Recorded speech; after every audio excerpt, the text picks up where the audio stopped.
Okay,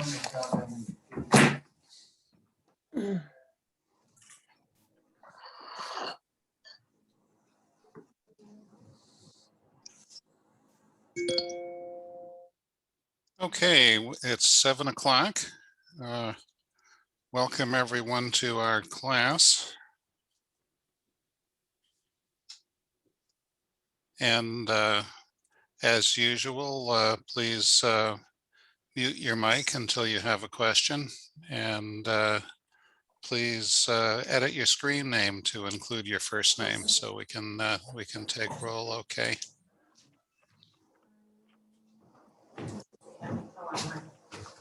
We're following along questions in the order presented by Gordon West in the textbook. And just a reminder, all of us involved with the class are happy to take questions via email or any time that's convenient. Here's our email addresses. I have a question for the group about worksheets. I sent a worksheet out last time, and I'm curious, did anyone find the worksheet helpful? Did anyone look at it? Nope. Okay, there's one maybe, and yes. Okay, all right, fine. Also, yes. I can't hear you. I'll keep sending them out. I'm muted now.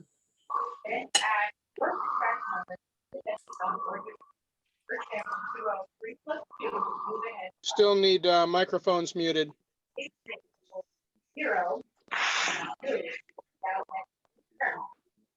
So our classes are recorded.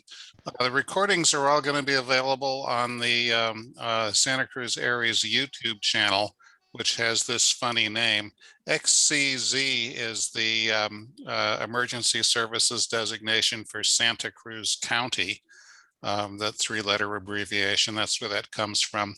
And if you go to YouTube and just do a search on XCZCOMM, you'll find a bunch of video recordings relating to Santa Cruz Amateur Radio Emergency Service and this class. And sometime tomorrow, there should be a recording of the second class posted up there as well. You're on AT&T? So it's our second class in the series. Our main presenter tonight is Lisa. She'll be going over the stuff in the text, and we'll have folks. Can you mute your mic if you don't have a question, please? Thank you. We'll also have presentations from Ben and from Nana, both recent graduates of one of our previous classes. They can tell you their experiences. And at the end, Bob will have some interesting information on recommendations for equipment, which I think will be of interest to all of you. And as always, we encourage questions anytime. Please unmute your mic and ask a question whenever one of us says something that you'd like to understand better. Does anyone have a question now?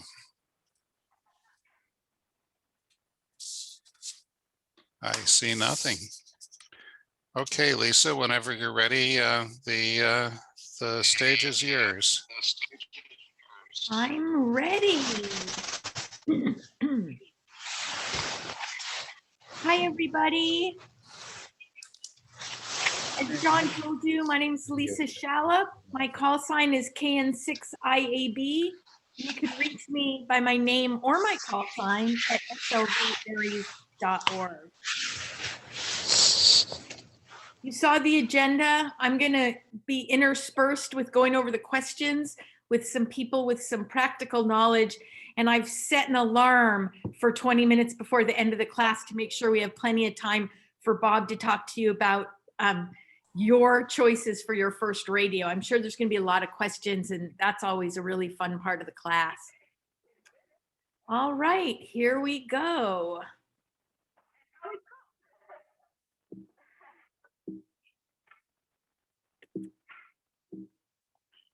Uh-oh, what did I do?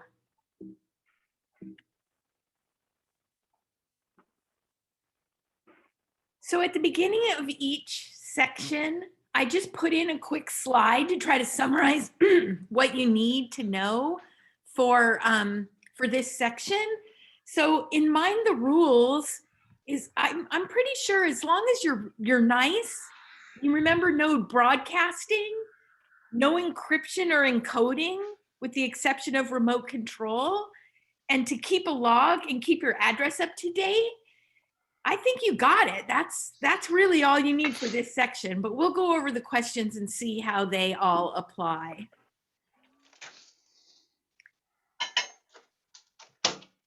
So the first question, what, if any, are the restrictions concerning transmission of language that may be considered indecent or obscene? What I did on these slides is I added a few pictures to give you some hints about what the answer would be, or maybe to help you remember them if you're like me and you're a little bit more of a visual person. I'm just going to pause and let you read the answers, and I'm only going to say the right answer. As long as you're nice, any such language is prohibited. You should know that you get the answer to this question. So what about willful interference? When is willful interference to another station permitted?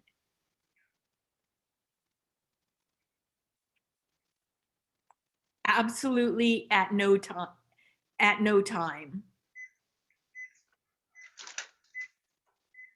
What is the meaning of the term broadcasting? So I said in the beginning, there's no broadcasting, but in the FCC rules for amateur radio service, what does it mean to be broadcasting? My little hint over here is PBS.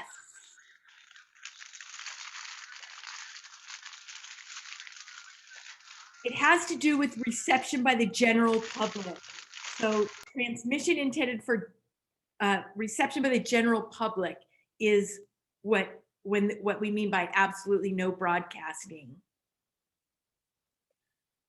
Under which circumstances can you make one-way transmission? I might have to explain my pictures over here. This first one, that's what you use to send Morse code. And you're allowed to practice Morse code. Sometimes you're allowed to send bulletins, or in the case of an emergency.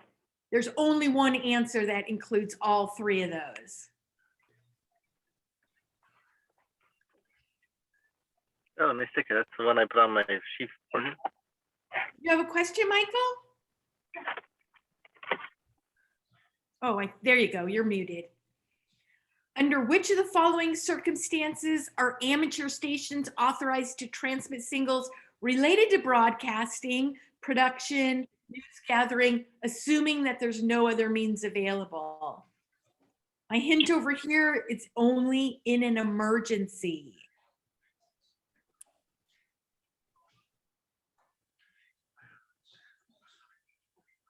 That would be A. Only where such communications directly relate to the immediate safety of human life or protection of property. When is it permissible to transmit message to encode their meaning? Well, I put a picture of the space station because that's what's in the answer, but they don't really mean the real space station. Or when you're flying a remote control plane, I think it would make sense that when you're controlling something, you wouldn't want anybody else to be able to do those same controls. So in that case, only when transmitting control commands to space stations or radio controlled aircraft.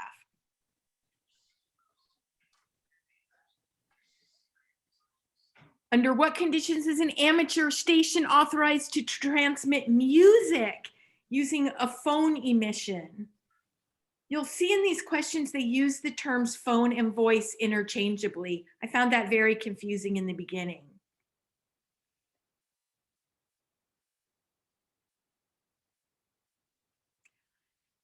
So the answer is, again, I put my space station up there to help you remember what the answer is.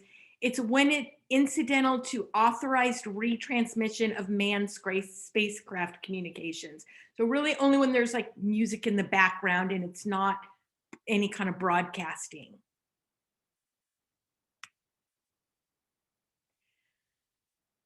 When can amateur radio operators use their stations to notify other amateurs of the availability of equipment for sale?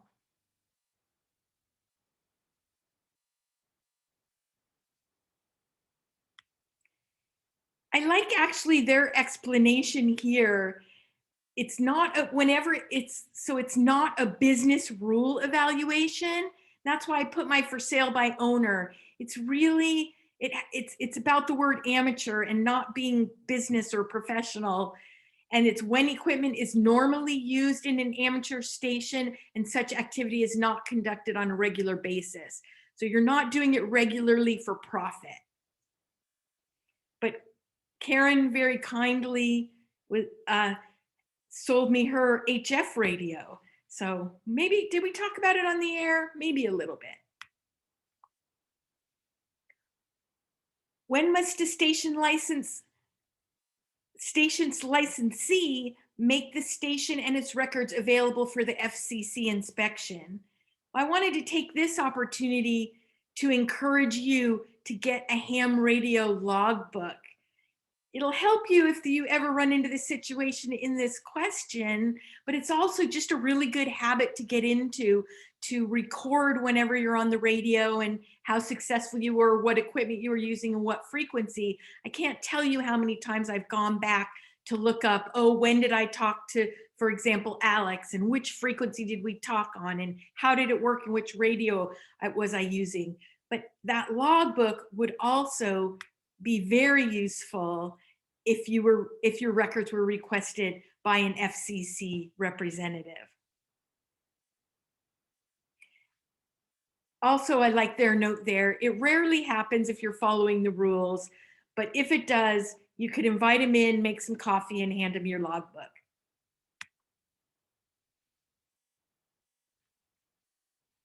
Oops, I gave you a sneak preview on that one.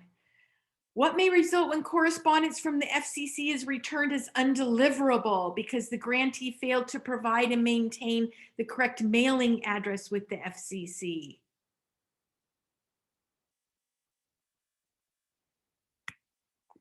You're going to lose your license.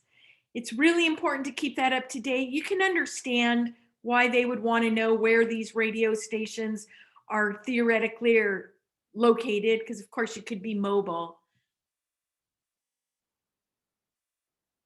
It's also important when it comes up for your license for renewal. So keep that address up to date. Okay, I made it through the first section. Do we have any questions?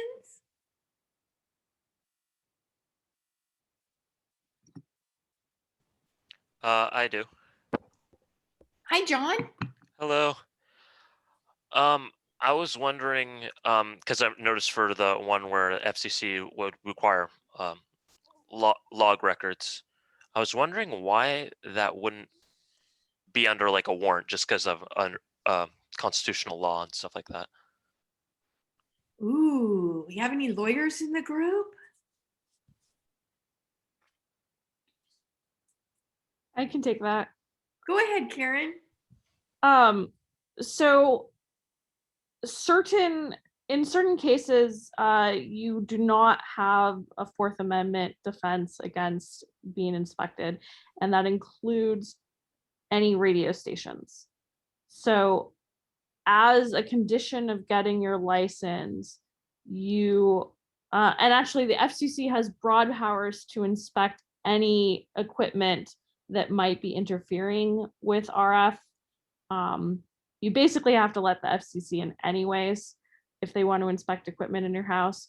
But as an amateur radio station licensee, you are required to let them in to inspect to make sure that you're following the rules at any time. And so if like a radio station is complaining that they're getting interference that they think is coming from you, the FCC might come and knock on your door and ask to inspect your equipment, make sure it's functioning properly, not causing undue interference, that sort of thing. This is theoretically possible, but I don't know of it ever happening. Exactly. So it's not something to really be worried about. Thanks for answering my question. Well, and you don't have to. It's just that they will,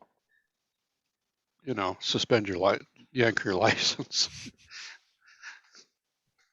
Very interesting legal subtleties of that. Okay, any other questions? Oh, just a quick comment of I really like the visuals. That's great. Thank Much you. I'm a appreciated. visual learner too. It makes it easier for me to remember. A question. Yes. Does your logbook, does it have to be paper or can it be electronic? There is an electronic logbook that you can use. Absolutely.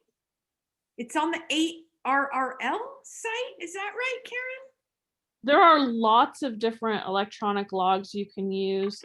Contesters like one called N1MM. Gary, you use a different logging software that you Yeah. like. I forgot the name of it. N3FJP is a publisher, and it's the amateur contact log.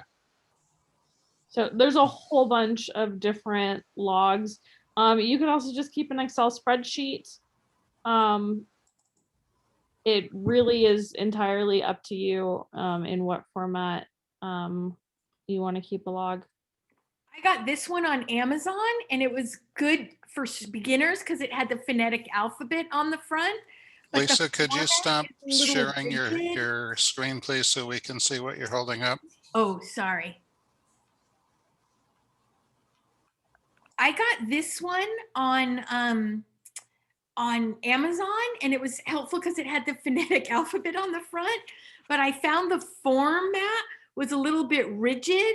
And like when we were doing nets, I couldn't get I couldn't fit in all the call signs on the few lines. So I added plain paper to record for the nets.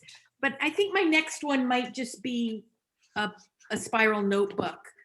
That's a little more free form because sometimes I just have a very short entry and sometimes I have a whole page like on a net when I'm trying to write down everybody's call signs. But it's handy. I can't tell you how many times I've used it to go back and look and try to realize what was working before, or what was working differently, or when I talk to someone. I think it's a really good idea. I could ask I have a a follow-up question. question on that of any recommendations among those of you who have been using logs for a while of what would be a good format or a particular product for that kind of, getting up to speed and helping yourself debug, okay, maybe that's why, I was having a lot of interference, or, if there's different ways of organizing the information that you record that can make it easier to track and learn from some of the patterns that might be. I'll start off by saying I think a lot of the purpose of electronic ones is for speed. Like for the contesting, you want to just be able to do it as fast as you can. I found this book again that I just like Googled, I just found on Amazon, had, just a basic outline of the useful information. But once I had this, then over time, I determined what was useful to me. And that's why I think now I could probably, after a year, I could probably go to a more of a free form one. I think it's a bit of personal taste. Anybody else have any comments on logbooks? I haven't used a paper log in probably 50 years, but I do take notes and will enter into, my electronic log after, jotting down a call sign. As I'm trying to work somebody, I'll jot the call sign down, I'll note the frequency and make the contact, and then I'll go ahead and enter it into the electronic if I'm pressed for time. Otherwise, I'll just do it as I'm, making the contact. But the electronic ones, you can, for your nets, they have special formats for nets so that it tracks everybody, tracks what, if you're the net control, it tracks when you, who signed in at first, second, third, fourth, so you can go back and to everybody in order. So the electronic ones are just very efficient and handy. This is a matter of personal preference, and Lisa's right. It's a great idea. It's not a requirement. All right, well, next. I have a question. Sure, go ahead. In regards to willful interference, what are they referring to? To other amateur radio stations? How is that different than what we were trying to do last week of communicating with others? Is that considered willful interference? I'll tell you, the only time I ever heard anything like this, I was in Arizona and I had my radio on that WinSys channel. WinSys channel, and I was just listening, and about every 20 minutes, someone would scream out a swear word. And that was definitely, what's the code for it, you guys? There's a code for it. QRM. QRM, thank you. Yeah, that's next week. Yeah, that was definitely QRM. And the most interesting thing I learned out of that whole experience was the way that you combat it is you totally ignore it. So you give them no feedback or recognition or anything. That is the way that you combat that kind of willful interference. That's the only example I've ever personally heard. It's not generally a big problem, but it's extremely annoying if it does happen. Okay, thank you. Lisa, can you also talk for 10 seconds about the voice phone text that's in the book? I find it confusing too. Oh, the difference between when they use the words voice and phone? Exactly. They mean the exact same thing. Yeah, it's the same. It's when you're talking with your voice like you were talking on a phone. And I actually cover that a little bit later too. That I asked that exact question. It's the same thing. Thanks. Other questions? Comments? I love all this conversation. It's great.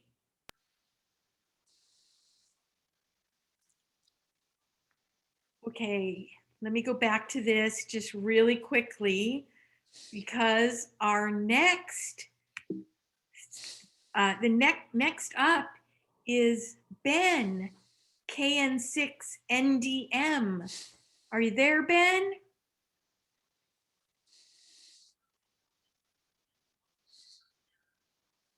Maybe you're muted.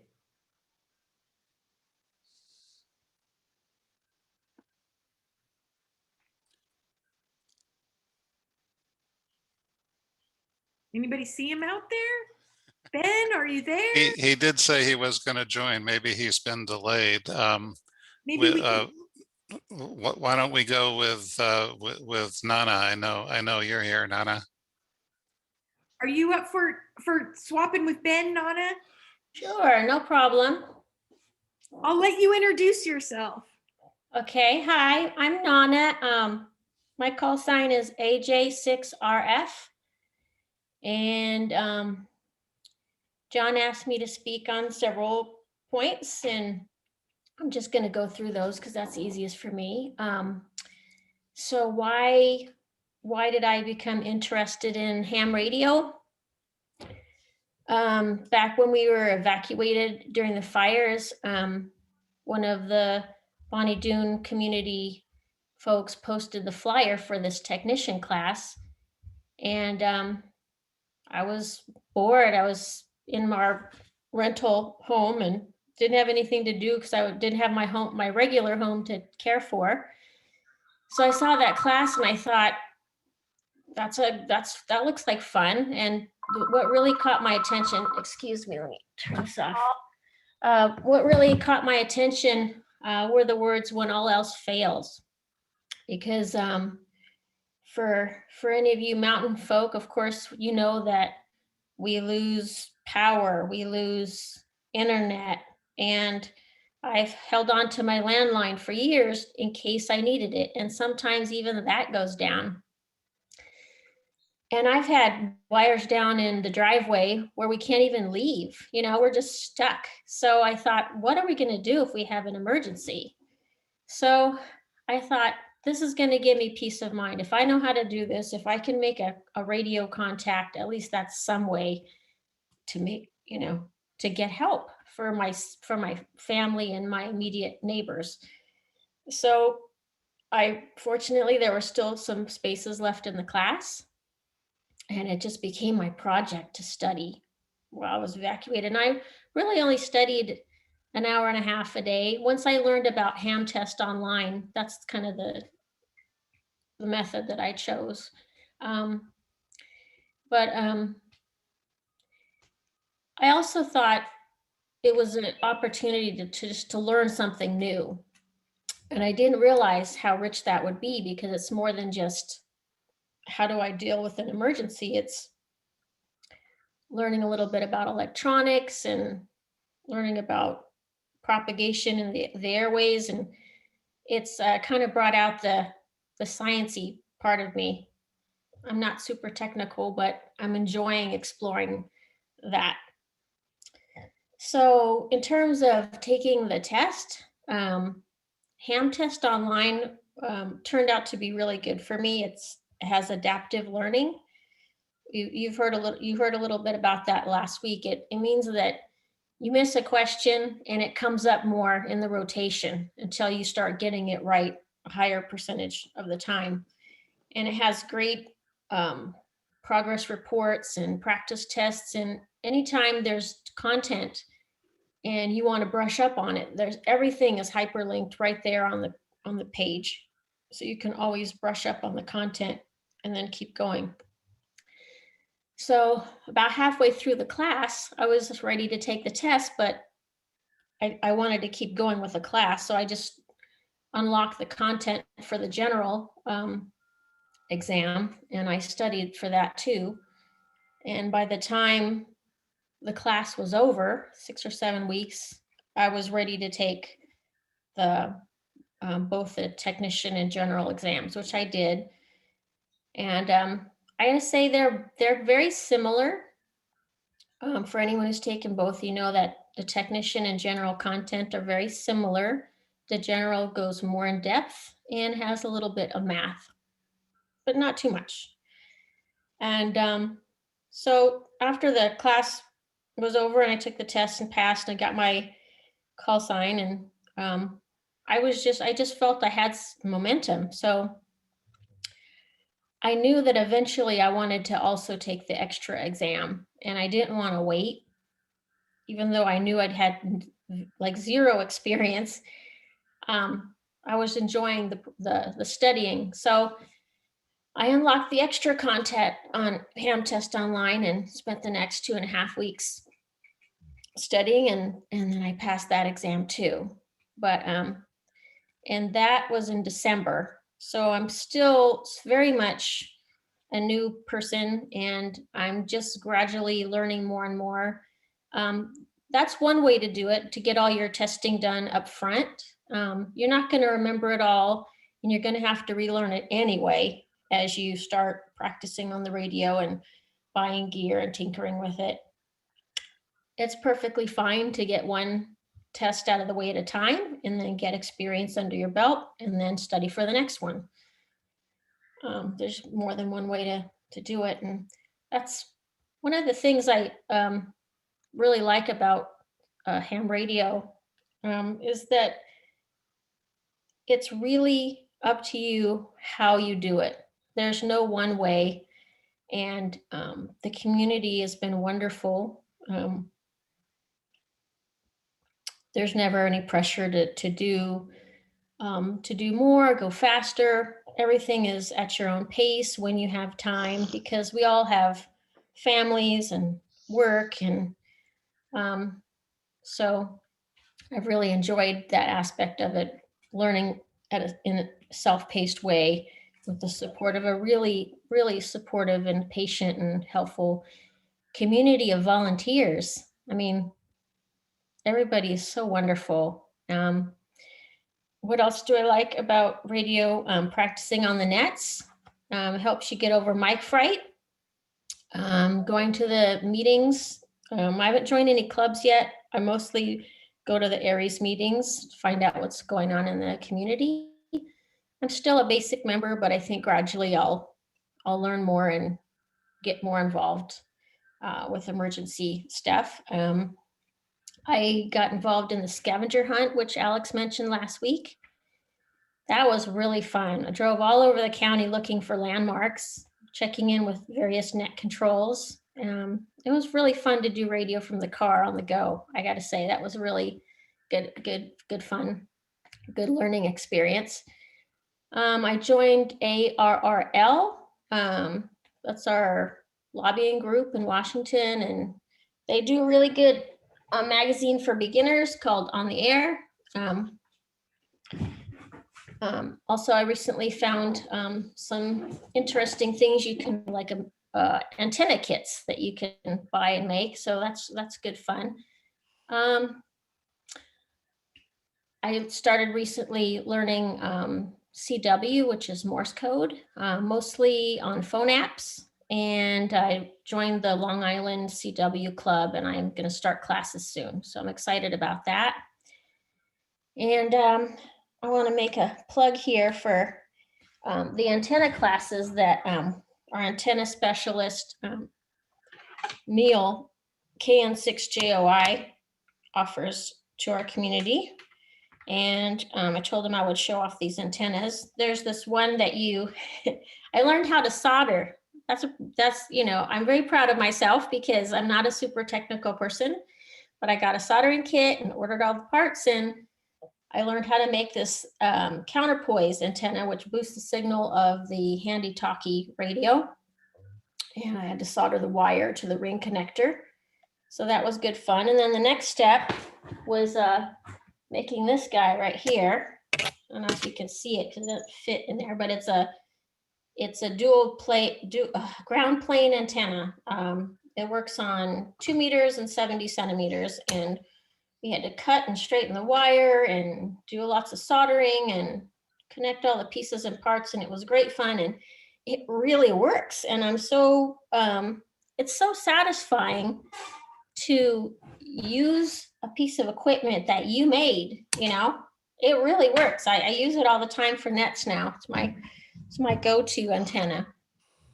So Neil will offer those classes again, probably after this class is over sometime. And I highly encourage everyone to give it a try because it's really satisfying to use something that you made yourself. So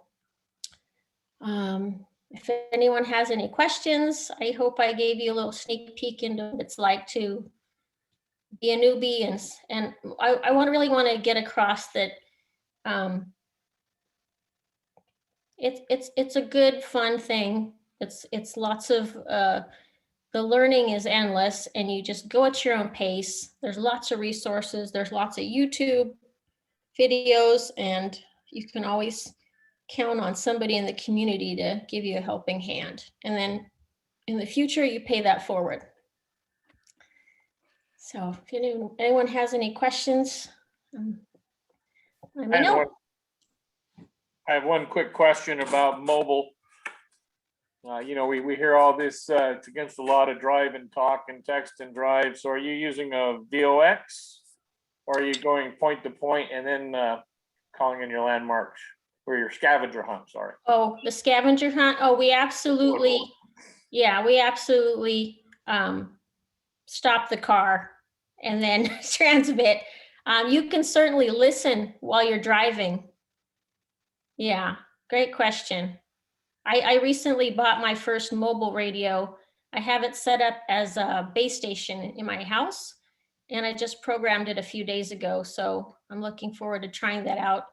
And then, you know, after I learn all about it, then I'll eventually move it into my car. But yeah, definitely transmit when you're just like on a cell phone. Let me interject in there for a second. Thank you. A radio that is permanently mounted in your car probably does not count as a mobile device under California's law, and therefore is probably legal to use while driving. However, a radio that is not permanently mounted in the car, certainly in order to be legal, you will need to pull over and stop the vehicle in order to transmit. We did design the scavenger hunt so that ideally people would be transmitting from the scavenger hunt locations while stationary rather than transmitting while moving. Yeah, while the CHP or other police can, interpret that law however they want to, there's very good arguments that that law does not apply to amateur radio, and not aware.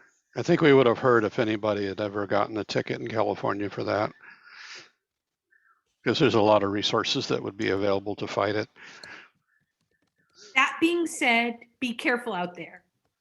Yeah, obviously it's completely up to you to drive safely, whatever that means. Any other questions for Nana? I thought that was wonderful, Nana. Thank you. Oh, I have one question. Sure. Did you buy any other books like to go with the study guide to do your general and extra, or did you just do the ham online test taking?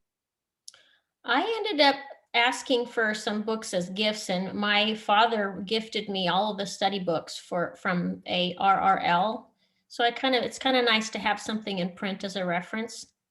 The Gordon West books are excellent. That's what the class uses. There's more than one way to learn, so find a book or a website or something that works for you and format that works for you. But yeah, I do have additional resources, and I have a couple of magazine subscriptions as well.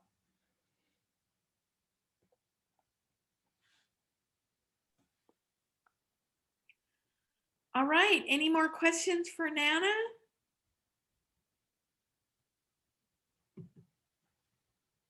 Ben, are you out there? You get to go second. Thank you so much. That was really informative. All right, I'm going to crank you guys through a few more. I'm going to crank you guys through a few more questions. This is the meaty part of my talk or my questions that I've been assigned to present about tech frequencies. I wanted to start with the reason why I got into ham radio. You guys can all, you'll all have your own reasons, but this short video shows you what I saw from my driveway on August 17th at 4 a.m. And honestly, it was the scariest moment of my life. And I had got my ham radio license about 6 months before, and I called out on that radio and somebody answered, and it was a great feeling. I will forever be indebted to the people in this group who got me through that really scary moment. So remember that when you're, looking at this and you're studying, that you have a reason that you're doing that, and you just have to pass the test, and then you'll be able to get back to those reasons why you're doing it. So this is my one slide before the questions that attempts to explain what you need to know for these questions. I will tell you that when I took the technicians class, I did not understand this, and I passed the class. When I took the general exam a year later, the light bulb went on for me. So I'm just going to try to do a brief explanation of this before I go ahead into the questions. Now, there are some tables on page 6 and page, here we go, on page 6 and page 63 of your book. There's a lot of information on those tables. I found this table on the internet and I found it to be kind of more simple. When I was studying for my general exam, I took the column on the left and then I just filled in the things that I needed to know for the test. It's less than a quarter of them. So in real life, you would have this chart and you would look up what you needed to know, but just memorize or figure out how to calculate the things you need to pass the test. And this is a really important formula for that. So first, let me just tell you these bands, like 23 centimeters, 70 centimeters, 2 meters, 10 meters, that's the physical wavelength of the radio wave that you're transmitting. So if you're on the 10-meter band and you have a half wavelength antenna, it's 5 meters long and so forth. That works for all of them. And you can always convert from the band, for example, 2 meters, to the frequency or vice versa using this formula. Some simple algebra, you switch the wavelength and the frequency. The velocity is the speed of light. With these units of meters and megahertz, it's 300. You memorize that one number. On most of these questions, you'll be able to eliminate 2 of the wrong answers right away just by using this information. So I'm just going to give you a few examples. Like I said, if you don't get it, I passed the test without getting this part, but if you do, it can be really helpful. So let's just take an example on the 10-meter band. If you plug it into this formula and you take 300 divided by 10, the answer is 30. That gives you the approximate cycles per second, or the megahertz, for that band. So if you can see the small print, it's like 28.0 to 29.7 that the technicians are allowed to transmit on. Again, if you just use these formulas when these questions come up, I'll just give you another example. On 2 meters, if you take 300 divided by 2, you get 150. There it is, 144 to 148. You're gonna get in the ballpark of the answer. So let's do some practice questions. What does the abbreviation RF refer to? Well, these are the 3 bands that you're gonna be worried about for your technician, and these are the limits of those bands. But come on, what's RF? Radio frequency. The next 3 questions, it's all the same answer. So if you can just remember this key part, you've got the answers to 3 questions. Of course, you'll probably get 1 in this subject matter, but anyway. What type of wave carries radio signals between transmitting and receiving stations? I like this little graphic over here because it really it shows you that, for example, radio waves and visible light and X-ray, they're all this same type of wave. The answer, electromagnetic.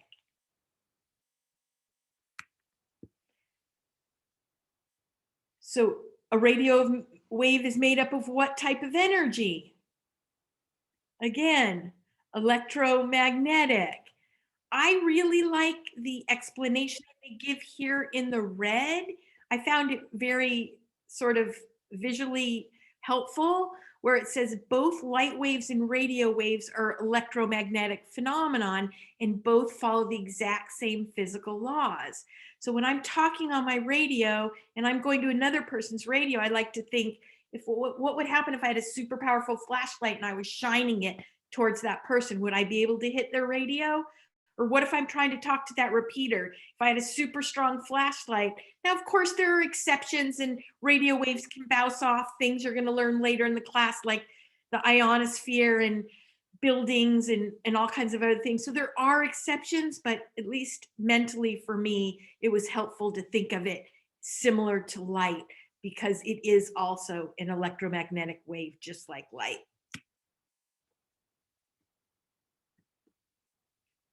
Again, same answer. What are the two components of a radio wave? Electric and magnetic fields.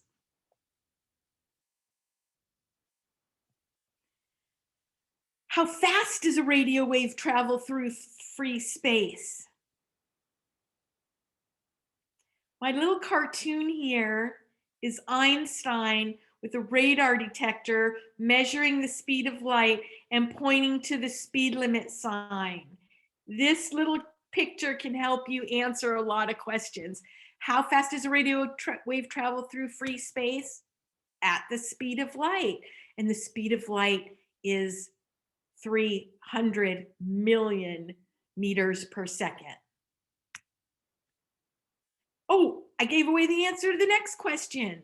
What is the approximate velocity of a radio wave as it travels through free space?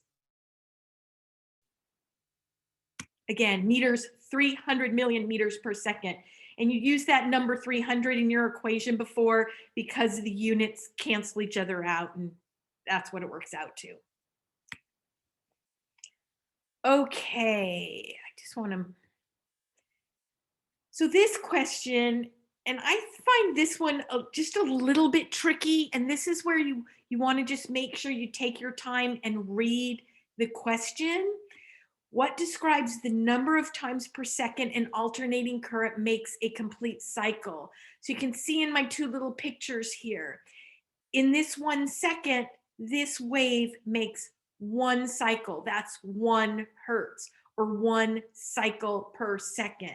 This little graph here, 2 hertz or 2 cycles per second. It repeats itself twice. But the key thing here is the number of times per second to know what the right answer is, which is frequency. You'll see a question later where it talks about distance, and that's when it's wavelength. But when they're asking in terms of time, then the answer is frequency. What is the unit of frequency?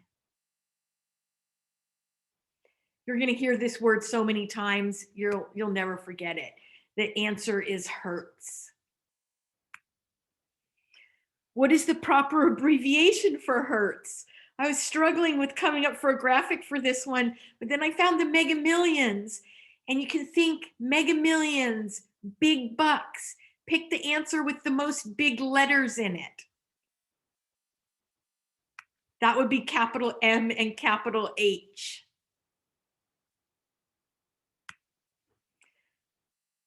Okay, a couple of my slides, I couldn't get the animation to work. So this one, you're gonna have to just cover up the right answer until we talk about it. But the question is, if a frequency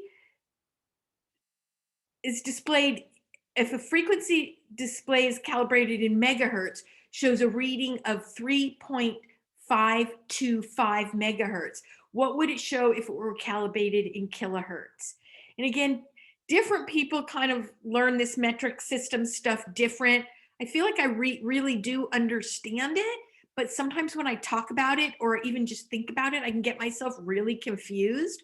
So here's a nice little tool on the web that will do the conversion for you. Of course, you can't use that on the test, but it'll give you the formula if you find that helpful. What I did when I took the technician's class is I just memorized the left-hand side of this table, these prefixes here, and I went down into the exam with my blank sheet of paper, and I just wrote it down. Get giga, mega, kilo, unit, deci, centi, milli, micro, nano. And then whenever I got a question, I would just look at this table and figure out how many times to move the decimal place. But the bottom line is, if you're going from megahertz to kilohertz, you move the decimal 3 times and you get to the answer C, 3,525 kilohertz. What is the name for the distance a radio wave travels during one complete cycle?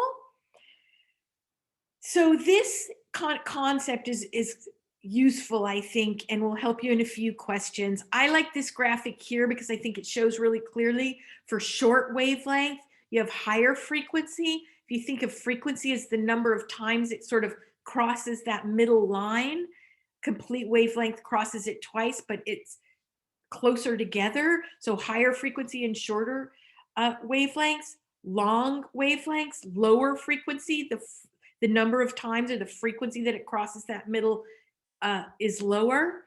So in this case, they're talking about distance instead of time. And so your answer is C, wavelength. Okay, the animations are working except for one more slide. Now we're going to get back to this table. And again, don't be intimidated by thinking you have to memorize this table. Probably only 25% of it's on there. It's just figuring out which ones you need to know.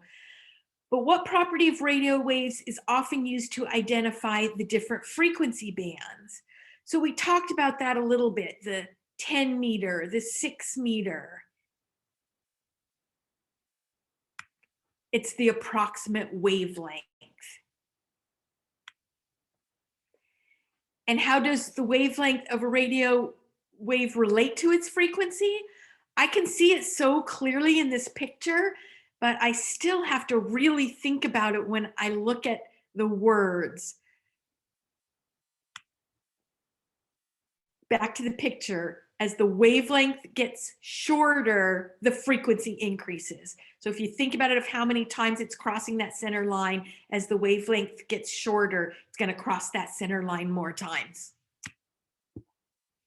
Okay, back to the formulas. This one is really easy. If you know this formula, there's only one obviously right answer.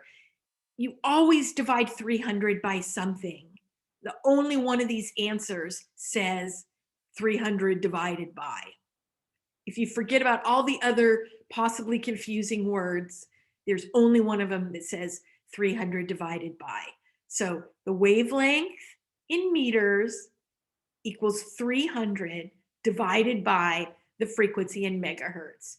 And again, with some simple algebra, you can switch frequency up here and put wavelength down here and calculate back and forth.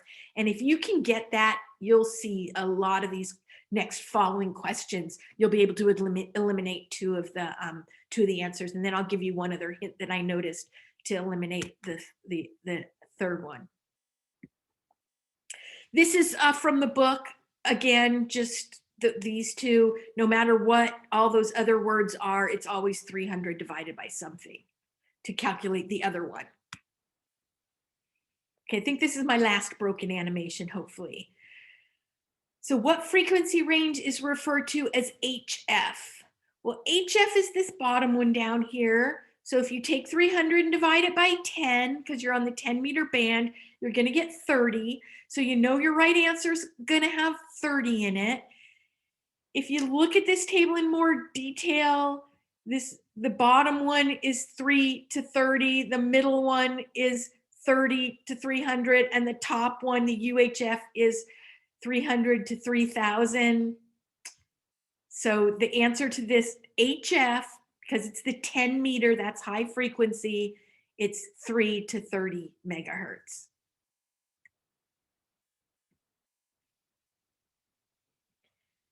Peak envelope power. What is the maximum peak envelope power output for technician class operators using their assigned portions of the HF bands? So here again, if you know that HF is 10 meters, if you look at this table, there's only two options for maximum peak envelope power. On HF, it's 200 watts. On everything else, it's 1500. There's no 1500 on here, so the answer's got to be 200. What is the frequency limits for the VHF spectrum? One way to eliminate two of these answers right away is we typically talk about these in megahertz. So they're not that tricky with the answers that they're going to give you the right answer with in a different with kilohertz instead of megahertz. So if you look at the 2 megahertz answers, you remember this table, HF is on the bottom, VHF is in the middle, bam, it's 30 to 300. Again, this table down here is from the book. It's great. It has a lot of information on it, maybe more than you need to figure out the answers to these questions for the test. What are the limits of the UHF? That's the highest one. Eliminate the 2 kilohertz. Answer D, 300 to 3000 megahertz. It would also be 3 gigahertz, but except for some specific restrictions, what's the maximum peak envelope power output for technician class operators using frequencies above 30 megahertz? So again, HF, 10 meters, 30 megahertz. That's the one that as a technician, you have limited ability to use, or it's limited what you're allowed to use. That's going to be the lower one. You have the choice of 2 answers that you remembered. It was either 1500 or 200. This has got to be 1500.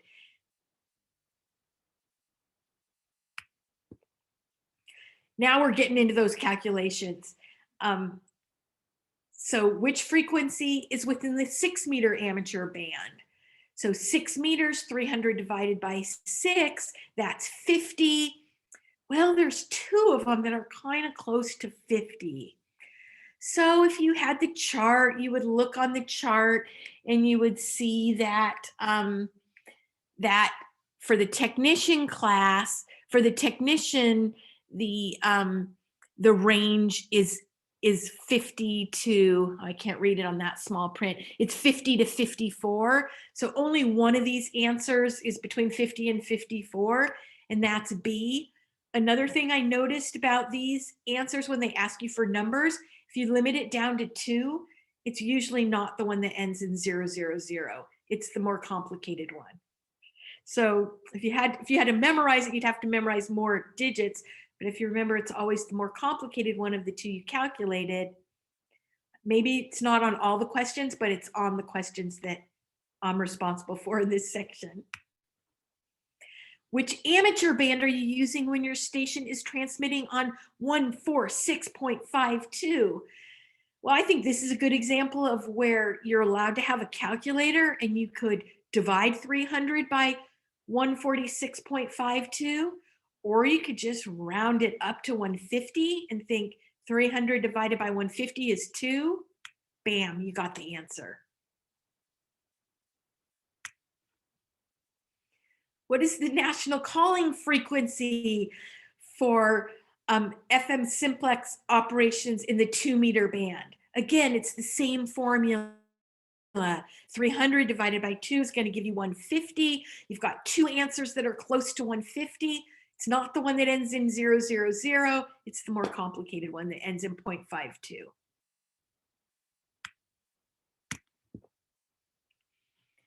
What is the limitation for emissions on the frequencies between 219 and 220?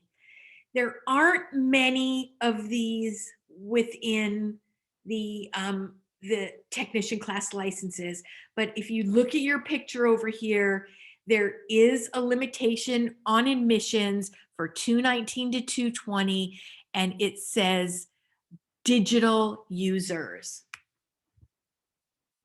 Fixed digital messaging forwarding system.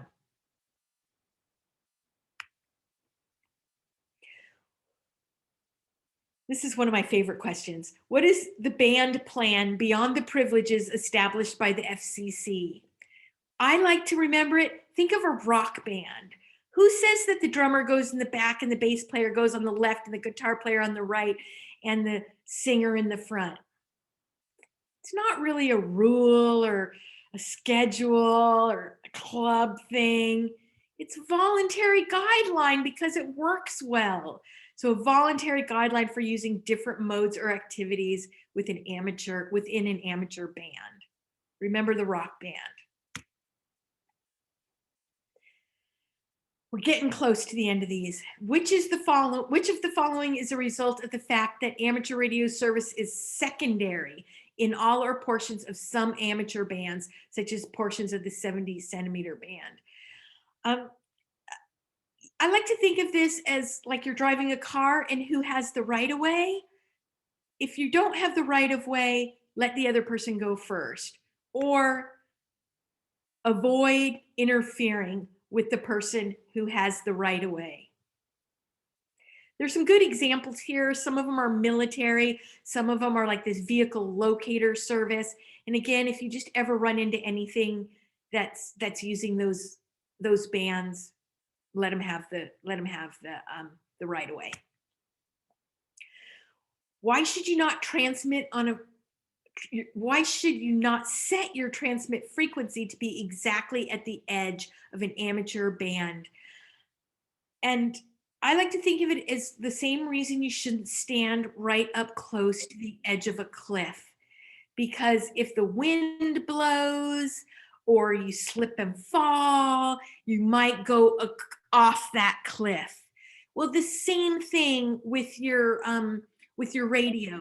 You're going to configure it to a certain frequency, but there's bandwidth that we're going to talk about later, and you might not be exactly right on that frequency due to something to do, with how your equipment's operating. So the reason not to be exactly on the edge of a band is all of these. The same as all the reasons that you might fall off the edge of a cliff if you stand too close. Okay, that was the beefy section. Questions?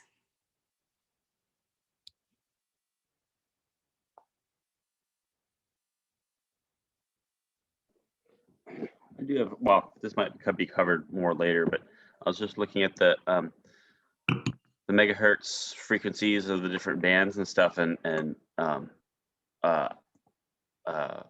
in our CERT groups, we recently got the MERS radios, and I think they operate on the 151 to 155 or something frequency, and it was really close to, I think I can't remember which one. I think it was the 2 meter band or something.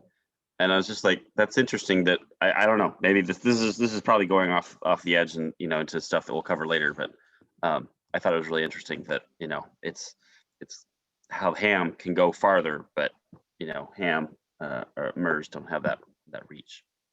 That's interesting that you noticed that, because I recently been playing with the MERS radios, and the ham radios, well, there's a lot of reasons about why you can go a certain distance.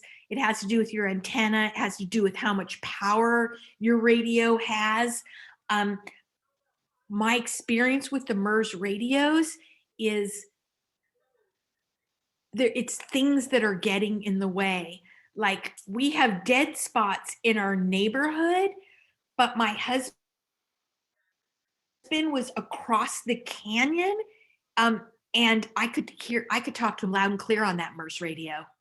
The other difference is that the ham radios, you can use repeaters, so you're going to get up and over, where on the MERS radios, you're really going radio to radio. I don't know. I think Dan's our ham MERS expert. You have other comment about those frequencies? Yeah, you're exactly right. Part of it is that our handhelds, ham radio handhelds, will be potentially operating on 5 watts instead of the MERS 2 watts.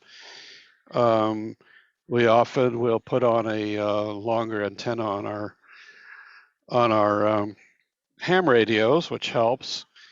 The antennas are supposed to be closer to 19 inches, not 6 inches.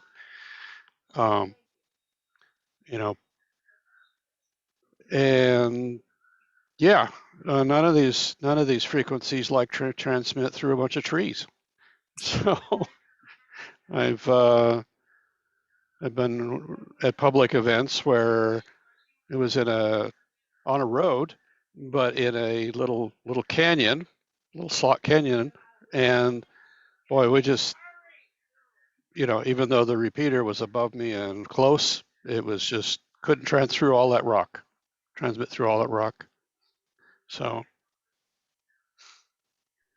Thanks. Other questions?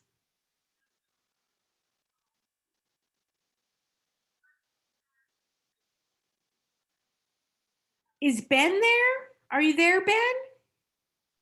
Yes, I'm here, Lisa. Hi, Ben. Would you like to talk about your experience with ham radio now? All right. Well, thank you, Lisa, for quite an in-depth flyover on some of the testing questions that will be in the technicians. And Nana, thank you for also sharing your experience with how you developed a momentum. As for myself, when I decided to pull the pin on studying for my ham radio license, I didn't have the advantage that a lot of you are now taking advantage of now, is joining this class. I kind of went solo for a little bit there with my technicians. I did a few YouTube videos to see what I can do to kind of get myself started. I was in law enforcement for 35 plus years, so I was very familiar with radios, but I really wanted to, because I was so into the community, I really wanted to have another way to connect with the community. And so ham was really, I thought, a wonderful option to accomplish that. So going back to how I figured what I wanted to do to study for my technicians, there were obviously several avenues, and Nana did her version of what worked out for her. I strictly went with hamstudy.org, which was an app.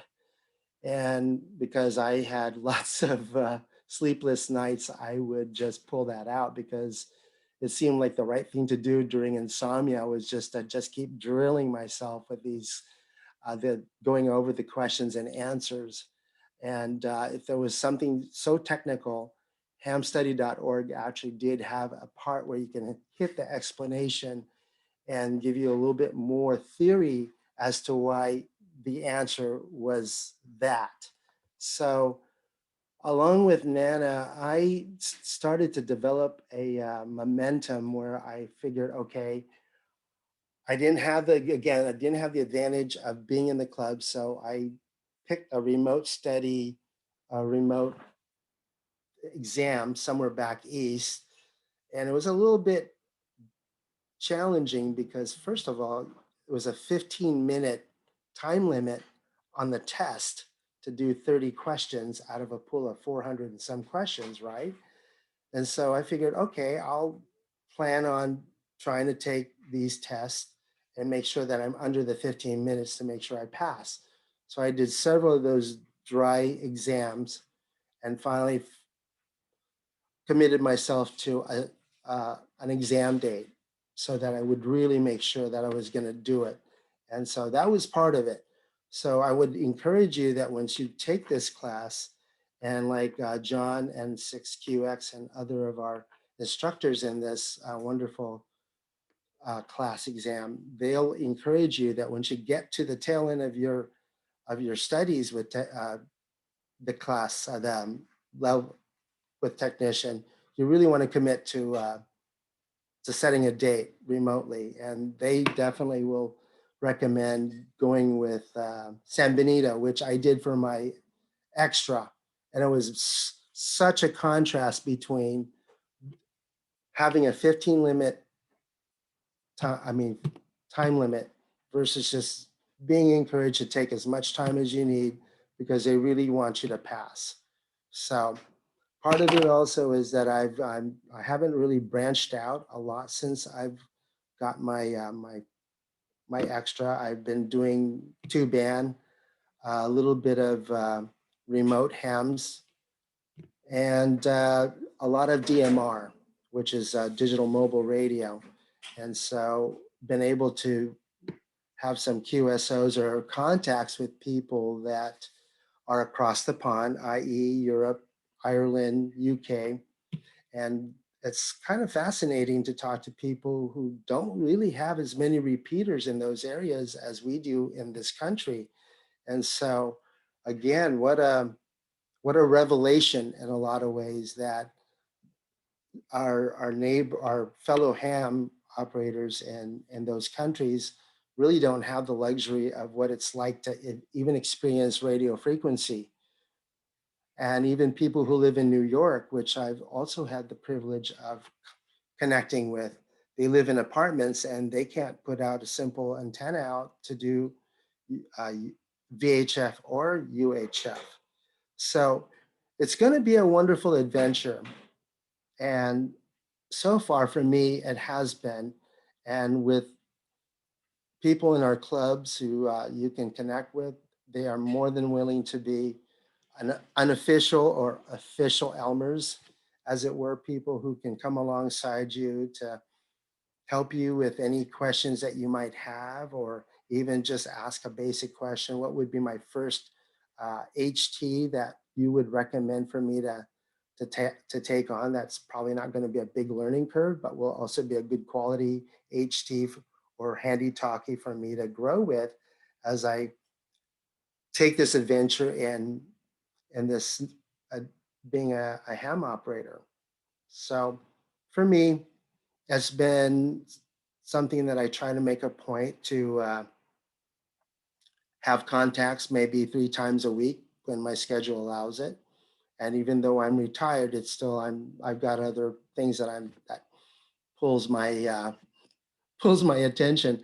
And I want to thank Roberta because I totally spaced out, truthfully, that I needed to show up tonight and just be with you tonight. So again, Roberta, AJ6KN, thank you so much for texting me and letting me know that I needed to show up, because I really did want to see all your faces and really encourage you that you are on the right track. And it's really good that in case of these emergencies, as even Lisa was sharing about that one slide that you showed to these wonderful people, it's great that we have another fallback plan of communication if cell services go down. And so it's comforting to know that if we get on the radio and hit a repeater, there's always going to be someone that can really answer and potentially relay if there's an emergency of like loss of property or human life. And so you're really on the right course of really deciding that getting your first license will really be not only what we would call redundant communication, but also an opportunity to connect with other people in this community and beyond the scope of our county as well. So that's kind of where I'm at right now. And I would consider myself a new ham, even though I have the extra license. Figured I'm going to learn along the way, and I've got a lot of wonderful people in the club that I can count on to help me get further into this and shorten, hopefully, my learning curve, as it were. So that's kind of where I'm at. And if you have any questions regarding that, I'll try my best to give you my perspective on this adventure that I'm going through so far. Hi, Ben. Thanks for showing up. You made a reference to San Benito. I'm not sure if that was San Benito County or is that for a testing area, or you said it was basically more easy for you to take the test in San Benito. So I'm not sure what the reference. Great question, Jeff. San Benito County VEs, yeah, they're, as John actually pointed out to me, they give our Santa Cruz County Amateur Radio Club first dibs on some available dates that they have that you may want to avail yourself for exams. When I took my general, I went with Silicon Valley, and that again was before I knew about San Benito. And actually, that one was also just as relaxed. But for the one that back east, it was on a different time frame, and it was a little bit nerve-wracking, but nonetheless, it was still, I would say, it was a good experience for me to have taken that. Now that I've gone through 3 remote exams and would be able to share the individual characteristics of each one of them. And I mean, I wouldn't necessarily say that the one that I had through PARC was traumatic, but I would say it was a little bit pressure because again, they say you have 15 minutes to do this. So make the best of it, as it were. Whereas the other two were very, very relaxed. I hope that answered your question, Jeff. We'll explain the details of how you can sign up for an online license exam in a subsequent class. And Ben's right, we are recommending the classes run by the San Benito County Amateur Radio Club.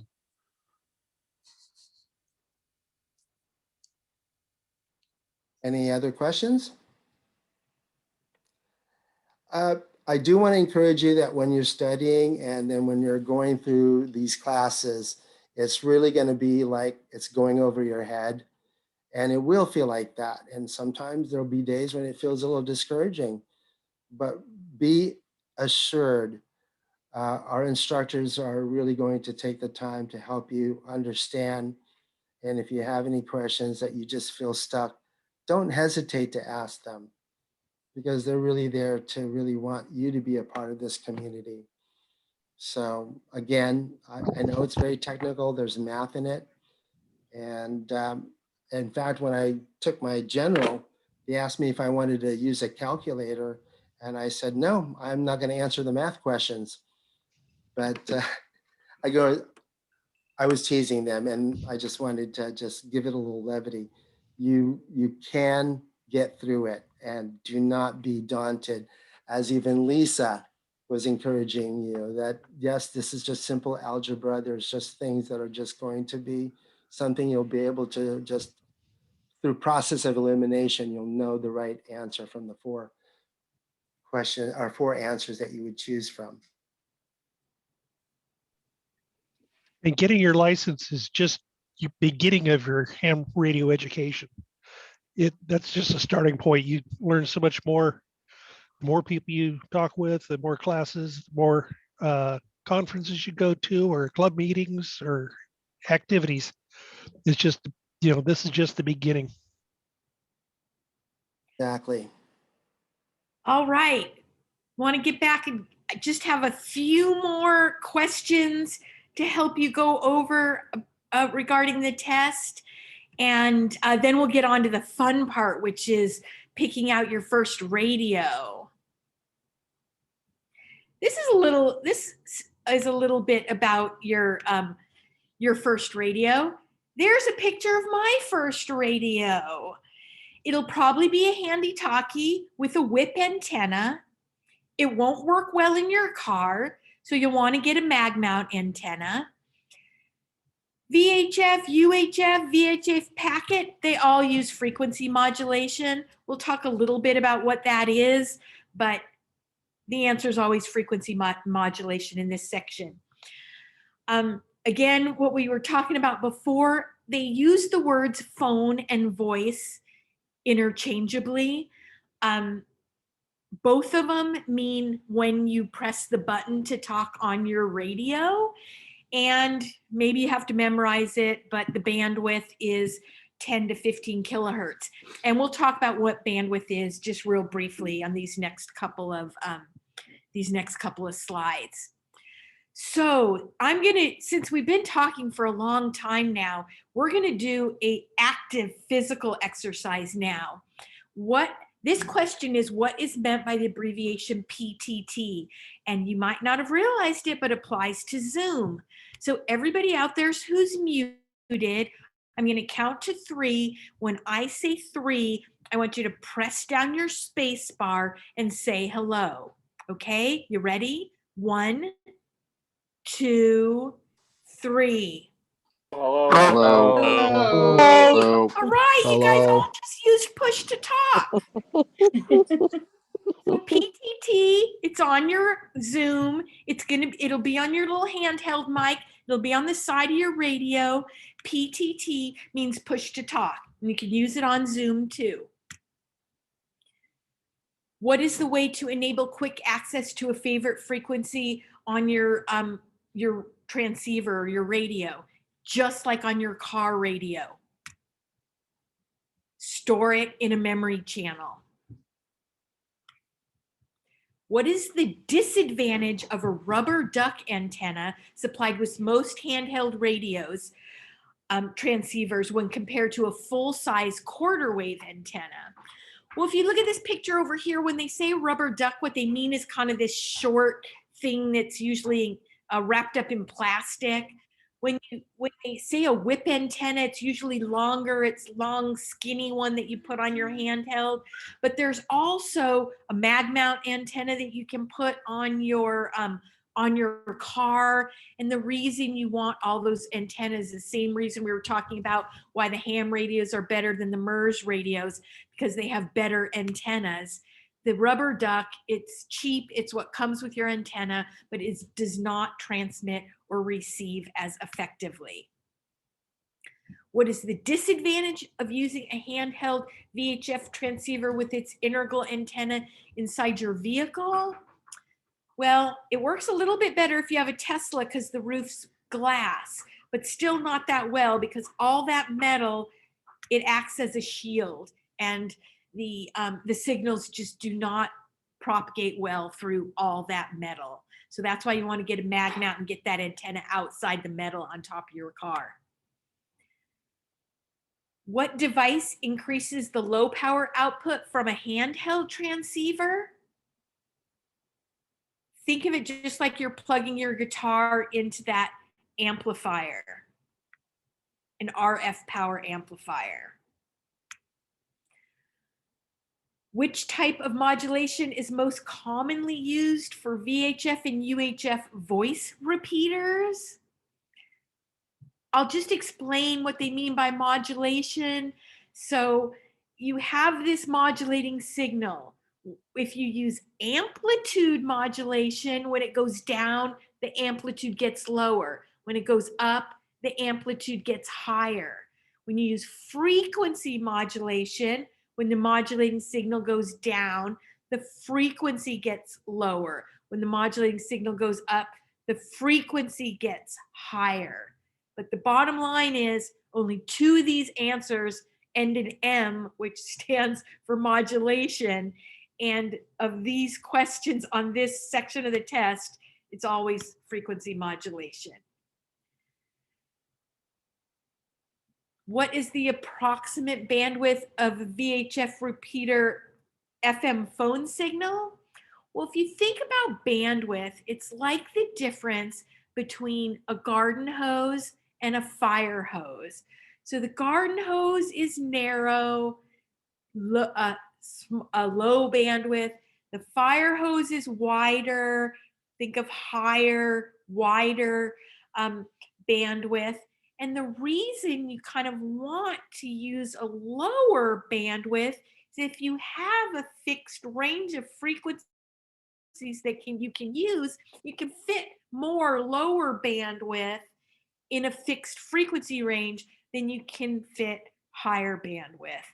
So it's not quite the lowest answer of the answers, but it's one of the lowest, and it's 10 to 15 kilohertz. It might be that might be a one you have to memorize. What type of modulation is most commonly used for VHF packet radio transmission?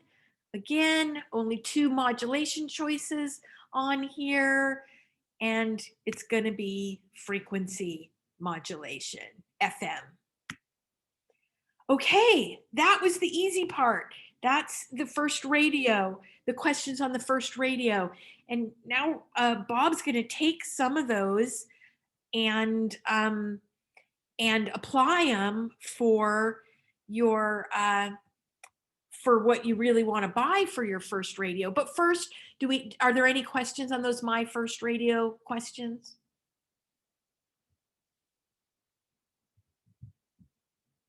Yes, one question. Sure.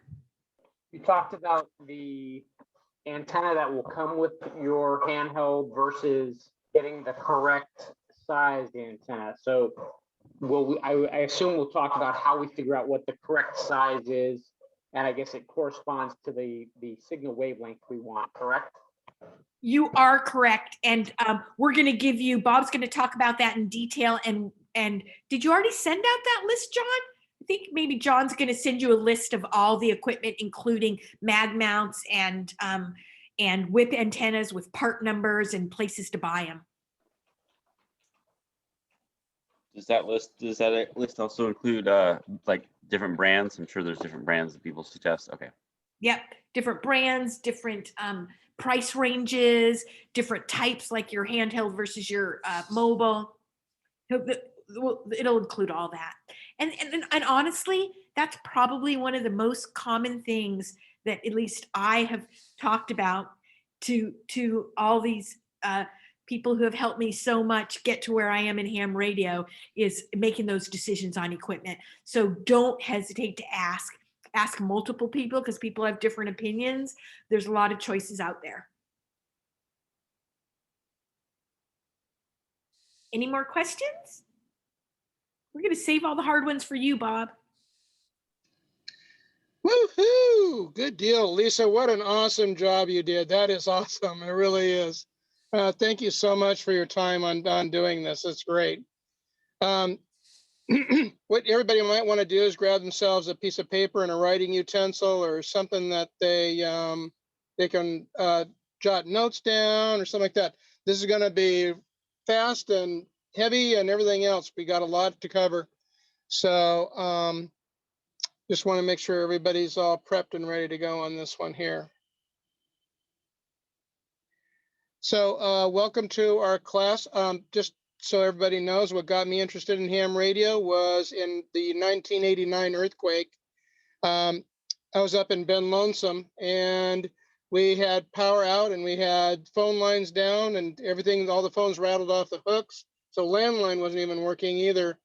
My dad was really angry with me because no communications for 2 weeks. And he said, I'm really surprised you didn't get a hold of a ham radio operator and at least let us know how you were doing. If we figured you were dead. And I said, you know what? Why don't I just become a ham radio operator instead of having to rely on, another ham radio operator? So that's what happened. It happened in 1989. All right, I'm going to share my screen. Let's see here. And let's see if I can do this right. And you guys tell me if I got it right or not. That might not be it. Are you guys seeing that, my full screen, or is it the wrong one? No, we're seeing the presenter screen. All right, let me readjust.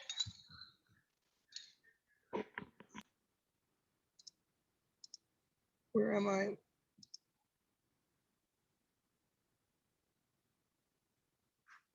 Man, I'm getting there. I think you have to unpresent, and then when you present it, it gives you a selection of what screen to show. Yeah, I've got a little screen that's not right. Let me see if I can expand this. Well, I got stuck. Let me see here.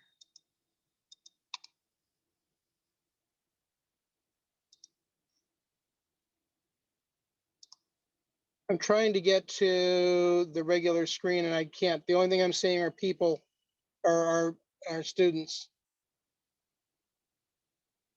How do I get out of this? Bob, we can still see it. You can go ahead. Oh, you do? Okay. Yeah, I mean, we see it's a little bit, we see your extra, the extra screens right on the here? left, but you can go on. Yeah, Okay, that sounds great. Yeah, go ahead. Okay, It that works. sounds good. So the first thing that I want to say is we got to be really careful about this. I heard a little bit not too long ago that we got a chip shortage that's happening in electronics, and we need to be thinking about purchasing our equipment really, really soon, like this week or next week would be really good for you to do. I was also told just today that Kenwood will not have any new models that'll be released until 2022. And so I think the radios are going to become pretty scarce. So it's just something for you to be thinking about. Let's see here. Let's continue on. So basically we were talking about HTs or handy talkies. There's all kinds of different handy talkies that are available. We have all kinds of different brands and so on. The main one that we use in ARES, which is the Amateur Radio Emergency Service, is the Yaesu FT60, which is the one that Lisa showed you. It is the most robust that I've ever seen. I've seen several people take it and it's fallen from their hands and cracked onto cement and asphalt, and it's been just fine. So that's something to be thinking about. It has a metal case to it instead of plastic, and it's our workhorse. They they tried to discontinue this. They were selling, Yaesu was selling an FT65 and an FT70, and those are actually garbage. As far as my opinion is concerned, they're not very good, and they've obviously lowered their standards. The FT60 was going to be discontinued, and by popular demand, nobody bought the 65 or the 70 and kept buying the 60s, and they had to bring it back. So that's something to keep in mind. Now, with that said, I want to say that Kenwood makes really good products as well. ICOM makes good handhelds as well. But if you're planning on doing ARES or the group in the community and so on, the FT60 is pretty common. So if you run into any problems with your HT, you'll have more support with the FT60 because everybody has them, or most everybody has them. And I'm not knocking Kenwood and ICOM. They make perfectly good radios as well. Another thing to keep in mind too is there's another one that's called Baofeng or Pofeng and stuff like that. These are the really cheap radios. If for a new person to be using this, I would suggest that you not use them. They're very cheap, and the big danger that we have with the Baofengs and so on is that they will transmit out of the ham radio bands, including will transmit on police and fire, and you're going to get into some serious trouble. Why the FCC allowed that to happen, I don't know, but they did. So just if you do have this kind of a radio, be very, very, very careful. If you need help programming it, please get a hold of us so that we can give you the proper file in order to make sure that all the tick marks on the proper programming is done. Otherwise, you can get into some real trouble. We like the Yaesu FT60 also for its simplicity. It has less whistles and bills. So when we're in a disaster situation, we're not having to fiddle around with buttons as much, and it makes it very simple. Any questions on that? Okay. Also, we had touched upon this as far as the rubber ducks are concerned, which are the antennas that go on the top of the HT. You get a standard antenna with it. And we're going to be covering this also as the whip antenna. And also, John sent you a sheet that you can print out that has all of the equipment that we are suggesting. And that whip antenna is in there as well. Which is it's under number 2, which is the better quality handheld, and that's the Comet NCG SMA 24, which is a whip antenna, and that's specifically for the FT60. If you get the Baofeng 82, which is up above, now you're looking at a different whip antenna, of course, which is the one that's listed below on the list here. So it's strongly usually what we suggest as far as emergency radio communications is to change out that rubber duck to the larger, to the longer whip. Was there somebody that was was sharing something? I don't know. I guess Karen is answering texts. So usually the way it works is that the longer the antenna, the more gain that you have on that antenna. Now, with that said, Dan and I, we have one of these real stubby ones that we take at work, mainly because it's convenient.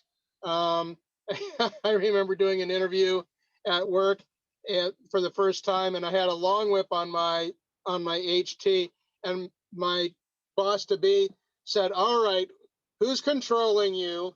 So they thought that Kathy was controlling me like a remote control. Anyway, so I thought that was kind of funny. Let's see here. So here's some of the popular antennas that are well made. Diamond is really good. Comet is good. And these two are not quite as good. This one actually is pretty good. MFJ makes a little bit cheaper antenna. Some of them are good. Some of them are not so good. So if you're into emergency communications, please get a larger rubber duck, preferably a whip. So here we are with the whip antenna. This is the Comet here. And usually on the rubber ducks, you may have like a half of a dB of gain. And I know that we're not into dB yet, but just keep in mind that we're talking about higher powers of gain or your radio waves being able to go out further. So this one has a higher dB gain than your standard stock rubber duck. And so this is a really good thing to have. If you're going to be into amateur radio emergency services, you might want to really deeply consider the speaker mic, which attaches to your HT. This allows you to clip it onto your shoulder so you can hear what's going on. And also you can get it closer to your mouth, and you can just keep your radio either clipped to your clipboard or on your belt buckle, whichever the case may be. There's something that we have done, Dan and myself and others as well. We've made adapters. Instead of using the speaker mic for events, we ended up using the Poly or Plantronics HW251NC, which is a noise canceling microphone. And we had a little push to talk. We can show you how to make those adapters and so on. We've done extensive testing on different headsets.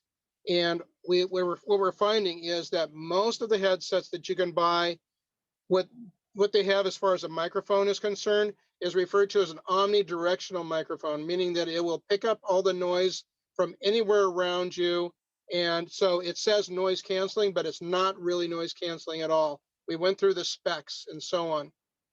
Even Heil, H-E-I-L, they say noise canceling. I looked into the specs, and their microphones are not noise canceling at all. They're omnidirectional. So if you want a really good headset and so on, get something that's similar to this. We kind of like this one because it's comfortable.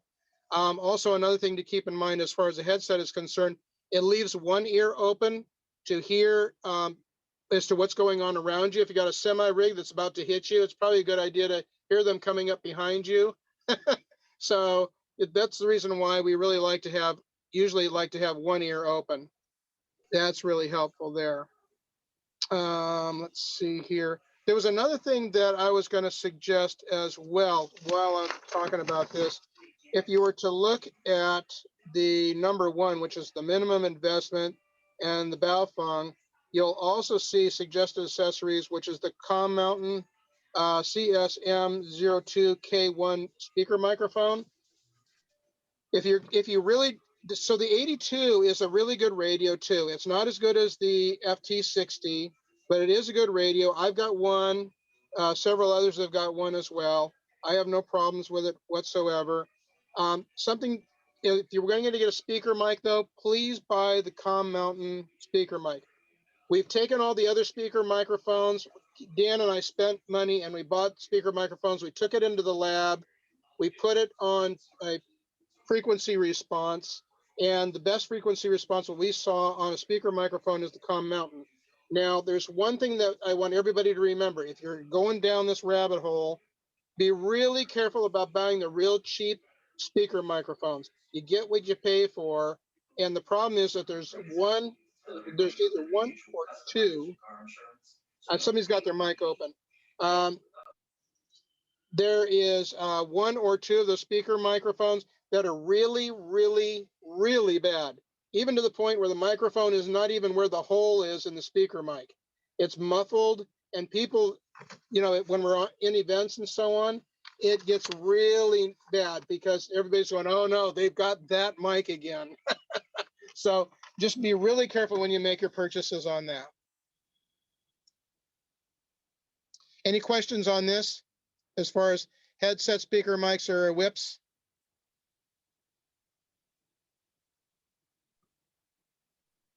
All right. Next is our mobile rigs. Mobile rigs are great. This will be most likely be your second radio that you get. Something that you're going to learn about sooner or later is it's great to have the HT, the handy talkie. It's the first radio that you should have, agreed, but it doesn't get out very far. It's only 5 watts. And when you get your mag mount antenna, which is going to be your second purchase, along with the speaker mic and so on, if you need it for the HT, we strongly suggest that you buy a mag mount, which will get you much more gain than the whip antenna, and you'll be able to reach out further because now you're outside of the car. So it's really important for you to get the mag mount as well. And I know this is all adding up. I understand that, and it takes time. I mean, I've got radios everywhere, but it's been 35 years, so, or 32 years. So just take your time. You know, like Christmas and birthdays, just get it, so this is what I want is this. So next would be your mag mount, or I'm sorry, your mobile rig. These rigs, yeah. Sorry to interrupt. There's a question in the chat that I wasn't sure of the answer to. The question is, has anyone used the Plantronics headset with hearing aids? If there's enough over-the-ear cushioning, it'd probably be okay, but if the cushion donut is small, it could get uncomfortable in a hurry. The hearing aid should be fine, but you can adjust the band so that there is not so much pressure on your ear. I wear glasses, and the problem with the glasses is that I got that bar that's going right across my ear, and if it presses too much, it starts to hurt. I really like the Plantronics because it's got instead of it being a cheap plastic, it's got a metal band to it that can be adjusted according to how much pressure is against your head. Also, as far as hearing aids are concerned, this particular headset and the ones that are similar to that do have the coupling for it for hearing aids. So that is even better as well.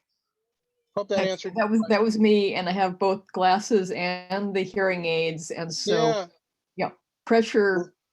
Yeah, even with like knitted hats, it really gets after a while. So, but if that's got the metal inside and isn't just it sounds really promising. Thanks. Yeah, exactly. I adjust accordingly as well because, like I said, I wear glasses, and when I'm writing, and yet, well, amongst everybody else, if it keeps pressing longer and longer, it hurts even more, and it starts to ache like crazy. So that's what I like about this headset is it's adjustable and it's comfortable. The cushion is really nice. It's comfortable as well, and it's really cushy, for a lack of another explanation. So it's really good quality. It's back to, it's kind of like you get what you pay for, right? So thanks for asking that. That's really important. Any other questions about the headsets or the speaker mics or the whip antennas? There's a question about mag mounts. How do you route a mag mount into the car while keeping the weather strip sealed? You know more about that than I do, Bob. Yeah, so I've got a Toyota Corolla that I've got, and it's interesting. I had a mag mount on the back deck of the trunk for the longest time, and that it actually sealed. I didn't have any problems with water leaking or anything like that. Sometimes with another car that I had, I used a little bit of RTV or silicone in order to seal that. It's where I can still open up the trunk, but there was silicone that would block it so that it would not leak into the trunk. So that's one way to do that if you want to permanently mount that. Now, usually with our mag mounts, and we're going to cover other kinds of antenna mounts, by the way. Usually with the mag mounts, those are temporary, meaning that we're just going to slap it on the car. We can slap it on somebody else's car and go. So that's mainly what it is usually mag mounts are a temporary thing, but I've used one permanently as well, and I've just used silicone in order to keep that seal going. But it's interesting that my Toyota Corolla didn't have that issue. Also running the coax, so there's like a little bit of a drip loop, so that it won't go into the car is good as well. Hope that helped. So we're something to keep in mind. You've got a lot of Elmers here. make friends with your Elmers, with your instructors and stuff like that. We are more than happy to help out as far as working this stuff out is concerned. We've been through it all. We really have, and we really enjoy sharing. So always feel free to do that. Always ask questions. I love to have a new ham radio operator who asks a lot of questions. It's really, really important to do that. So please don't be shy. Any other questions? Okay, just speak up whenever you want to. Thanks, Karen, for bird dogging that for me. Really appreciated. So on the mobile rigs, we're talking about 50 watts instead of 5 watts. So there's a big difference in output, number one. Number two is because we're running 50 watts, the receiver is a better receiver. In other words, it's more sensitive because it can listen to weaker signals, and there's better filtering because it's a larger unit. So I've had a lot of people say, yep, the FT60 is great, which is better than some of the cheaper radios. But when they get their mobile rig, they're going, oh my goodness, I had no idea what was out there until I got the mobile rig. And it's amazing. I never knew this was possible. So that's to keep in mind. Always buy a dual band radio. Always buy a dual band radio, okay? Don't buy just the 2 meter. Don't buy just the 70 centimeter rig because you're going to be unhappy with it. We have 2 meter repeaters in this location, and we have 70 centimeter repeaters in this location, as well as throughout all of California, throughout the whole of the United States, including Arizona, and so on. So the only time I've ever bought a single band radio is with emergency radios where I actually want them separate, but I have VHF and UHF, or 2 meters and 70 centimeter rigs that are next to each other. So always buy a dual band radio. In fact, this one right here, I just bought that today because I'm kind of concerned about the IC chip issue. So I bought this ICOM right here with the Bluetooth module and the mount. And there was one other thing that I bought for it as well. Anyway, so the big three, these are the big three manufacturers that you can't go wrong with, is the ICOM, the Kenwood, and the Yaesu. Always try to keep your rigs. The reason why we're suggesting these rigs here, which is the ICOM IC2730 and the Kenwood TMV71, is they're the simplest. If you really dump a lot of money into this, and you can do it real easy. And if you want to do that, that's fine. But something to keep in mind too is that the more expensive it is, the more whistles and bells there most likely is, and you're going to have to thumb through all of those menus and everything else in order to get that set up properly. If you're a tinkerer and you're into electronics and you're into programming, then there's nothing wrong with that. You can get the more expensive rig, but if you want to keep it simple, these are really nice rigs to have. Any questions that came up, Karen? I can't see anything. Yeah, but we've been answering them in the chat. Awesome. Thank you so much. I really appreciate that. Mobile installations. There's all kinds of different ways to mount these into your car. This one is really cool. This company right here sells a bunch of different mounts for different radio models, including HTs. Oops. Including HTs, which this is the 82, by the way. This is the Baofeng 82. And this one's really kind of cool because it goes into a cup holder. So there's all kinds of different ones that you can do. You can have this coming up between the seats if you want to do that, and so on. So there's all kinds of different mounts for mobile stuff. We're going to talk about mobile antennas. So we had already talked about a mag mount, which would be this guy right here.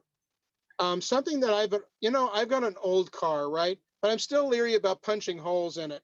Now, if I had a banged up truck or something like that, I would have no problems with punching a hole in the roof or what have you and having it there. That's actually ultimately, that's the best way to mount an antenna as far as the optimum amount of gain going out would be right smack in the middle.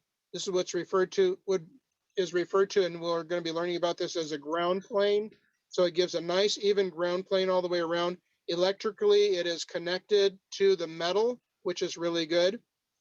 The problem with a mag mount is that it is a magnet, of course, and it is sitting on top of the metal, which we call is a conductive capacitance, through conductive capacitance.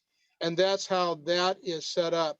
So it is not as efficient, but it certainly is better than an HT that's inside of a car. So keep that in mind. I think there's a lot of traffic going on as far as the texts are concerned. Now, this one right here is made by Comet. I have actually my HF whip antenna connected to this on the back of the car. This is a really strong lip mount that is for antennas, and this can be for VHF and UHF as well. This is a bit overkill for this little antenna. That's interesting. Okay. But it's a lip mount, so basically you can attach this to your trunk and it's off to the side. That's a good way of doing that, so that saves that. There's other more really elaborate antenna mounts that we won't be discussing here. This is what's referred to as a HF antenna here, as you can see by the giant coil that's there. Now here's a person on the far right-hand side that punched holes in the trunk of their car. And you know, if that's what you're into and you like doing that, then that's perfect. No problem with that. Usually the most common antennas here as well are Larson. And I think there's another name with it, but the Larson and the Comet and the MFJ. There's other ones as well. You might want to check with your Elmer. Again, if you guys have any questions or anything like that about any of this stuff, please feel free to ask us. It's going to save you a lot of headaches later on. Okay, so just you know, save yourself a lot of time. Let's see. For a base antenna, there's a really great guy. His name is Ed Fong, and he works at UCSC. And what he does is he builds these antennas and he sells them. And the students build them, and they use that money for helping the students.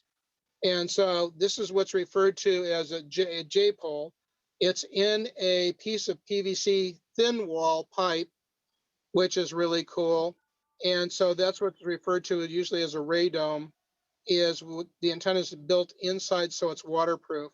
These are very affordable. I think we've got, what was the Ed Fong? I think it was, do we have it on the list?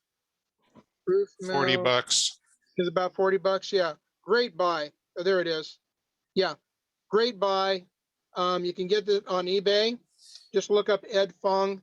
Make sure that you get his. There's a lot of other people who are trying to dovetail onto his stuff, but he makes some really good quality antennas. We know him personally. We've seen him, the construction of it. The construction is good.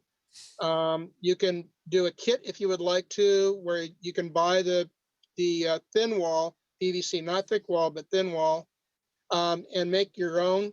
In other words, it's already built. You just slide it into the tubing, put the caps on each end, and you're good to go. So that's a really good suggestion. They make other antennas that you can buy as well. If you're more interested in a higher gain antenna, that's for base stations and so on, please feel free to ask us again. Okay, we've got all the answers, or at least we think we've got all the answers. So please keep that in mind. Next, what we're going to do is we're going to talk about programming. Now, I've done both. I've used Chirp, and Chirp is good. It's free. Sometimes you need to buy a cable for it as well. Please don't buy a cheap cable for programming your radios. If you're going to do the FT60 and the 82, the Baofeng 82, I would strongly suggest that you buy a piece of software program for it. It saves you a lot of time and headaches. You can manually program your radio, your little HT radio if you wanted to, or your mobile rig, but using a computer program to do it is really, really good. It saves a lot of time, and we have the files all ready for you to program your radio that will lock into the areas, Santa Cruz County wide repeaters, simplex channels, police, fire, roads. You know, when you want to hear people, you know, what as to what roads are closed and stuff like that, they've got that also. The number one system that I like a lot, and most people do, is referred to as RT systems. So you'll need to write that down on your sheet. The RT systems, it runs about $50, but it's well worth it. You get the cable and you get the software. It's very easy to load. It finds the radio. I mean, it's like angels sing compared to all of the other ones that I've ever had. And my time is really important, so I deserve the $50. So that's just a suggestion. You can always go with Chirp, which is free, and another cable, but if you're brand new into ham radio and you're not into electronics or anything like that, I really would suggest that you pony up the RT systems and call it good. Now we had Nana that was showing her homemade antenna, and we also have the mag mount antenna, and we have all the different kinds of antennas. Something that would be really good to have also, and here we go, is what's referred to as an SWR meter or a power meter. This one's the cheaper one. I have two of these. These are great to throw into a grab and go bag. They're relatively inexpensive. They're the cheapest that I know of, and they're really reliable. Is this one right here. And if ever you have a problem with an antenna that has coax with it, then what you do is you hook one side to your transmitter, which would be your HT or your mobile rig. The other end is where your antenna is connected, and will actually tell you how efficient the antenna is or if you have an issue. So I would strongly suggest put on your little list there for birthdays or Christmas or what have you is an SWR meter. Now these meters, I mean, this one's $60, right? Okay, you can easily go up to $500 easy. There's antenna analyzers that you can get and so on. But this one here is my go-to. I really enjoy it. Now it's made by a different company, but basically it's the same. They also have another version that's like this, that's digital, but now it takes a battery, right? You got to have a battery for it in order to run digital. Here, I don't have to have a battery. I throw this into my backpack. I don't have to worry about it, and it gives me the reading I need to do. The battery operated one, I think, runs about $90, if I recall correctly, about $100. Let's see. How are we doing, Karen, on questions? We've had some great questions in the chat, but we've been able to answer them. Awesome. It's too bad we can't voice those as well. Hopefully, so others can gain from the questions as well. Maybe if we got a little bit of time, looks like we're starting to run out of time. I've got just a few more. More power. Tim Allen, actually, believe it or not, is a ham radio operator, and he really enjoys the hobby. There's a lot of popular people who everybody knows that are ham radio operators. There's different ways of doing your ham station, even with your HT in your house. We're going to be talking more about the ham radio lifestyle as well later on. One is to have a power supply where you plug it into your AC outlet and so on. For me, he came to a really rude awakening one time when we were once again living up in Ben Lonesome, where the power went out for another week, and the power was out. I couldn't power up my HT, and I ended up going with a deep cycle battery, which helped with my mobile rigs. Basically, I've got, really, quite honestly, I've got mobile rigs in my base station instead of one of the big rigs, mainly because it will run off of 12 volts, which they all do, but it's more efficient. And I have deep cycle batteries attached to it, so when the power goes out, they don't know the difference until I get the generator going and charging up the deep cycle battery again. But when I'm in an emergency situation, I do not have time to mess around with the generator. At least I've got battery power for a while, a long while, and I have lighting and so on. Let's say it's 12 o'clock at night. Am I going to get out and start up my generator in order to get power to the power supply? No. I have the deep cycle battery set up. I have little LED lights, which I can show you guys. Those LED lights as well that run on 5 volts. So it goes from 12 volts down to 5 volts, very efficient for lighting. And so that works out really, really well. So be thinking about power for your HT, and that's including events. Sometimes we'll have a fanny pack that will have a little sealed battery that will be in the fanny pack that hooks up to our HT in case we need extra power, or if we run out of battery power. Bob, we're running out of time, I'm afraid. Yes, we are. So here's the place where you guys can buy equipment, and we're done. I bet there are questions. Anybody have any questions? Who has a question for Bob?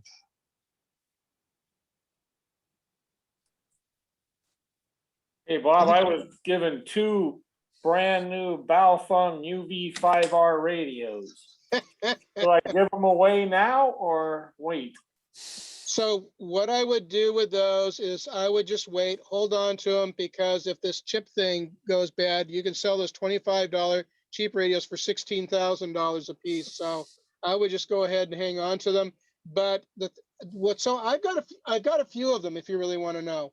And I use them for packet radio, and I program the frequency, just one frequency, and that's all that's in that radio. And I just use that. So it becomes really, really simple. If you want to play around with them as far as scanning is concerned, it's a really slow scan.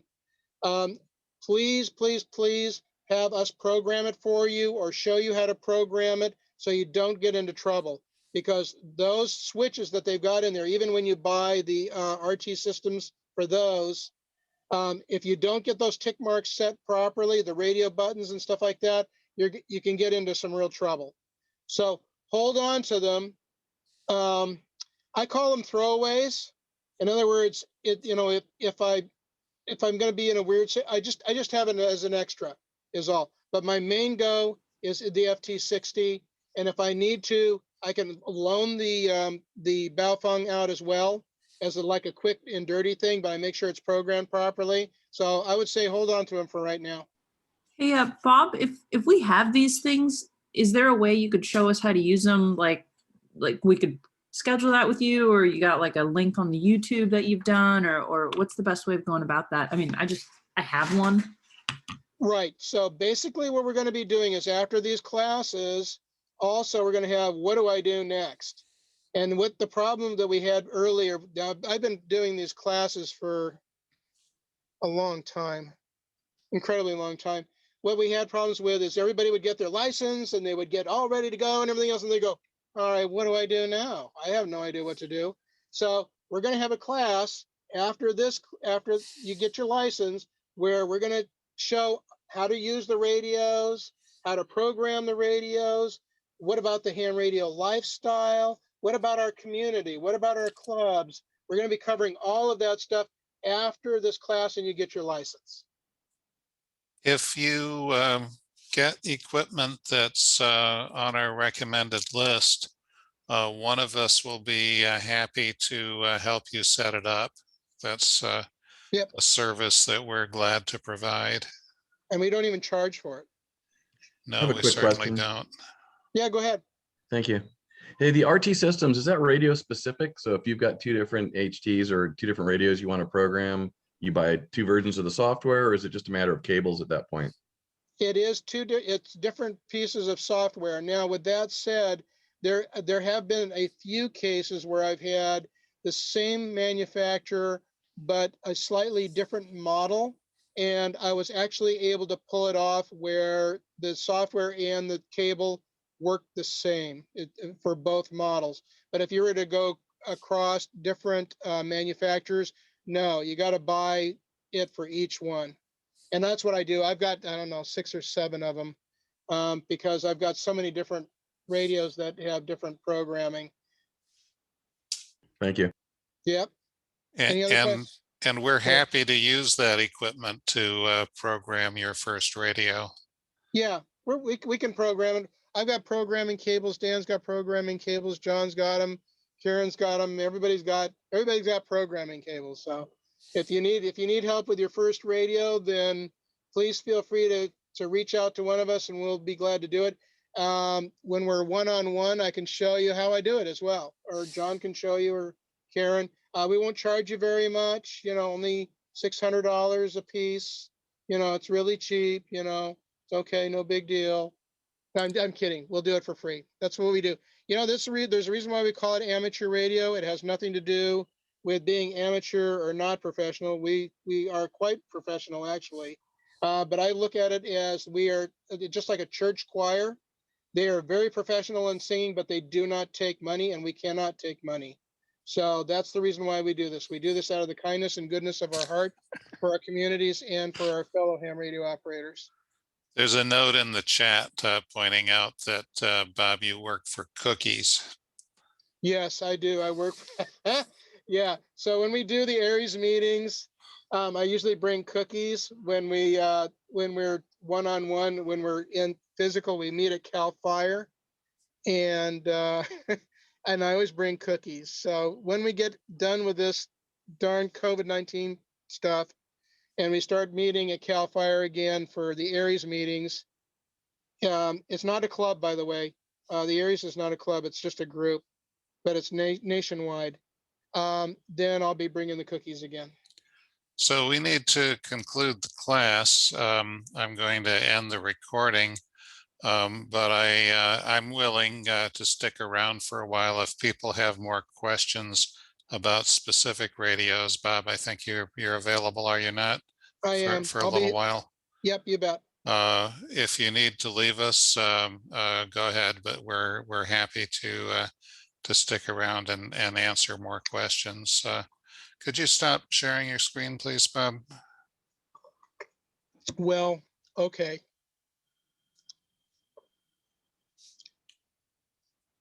So now that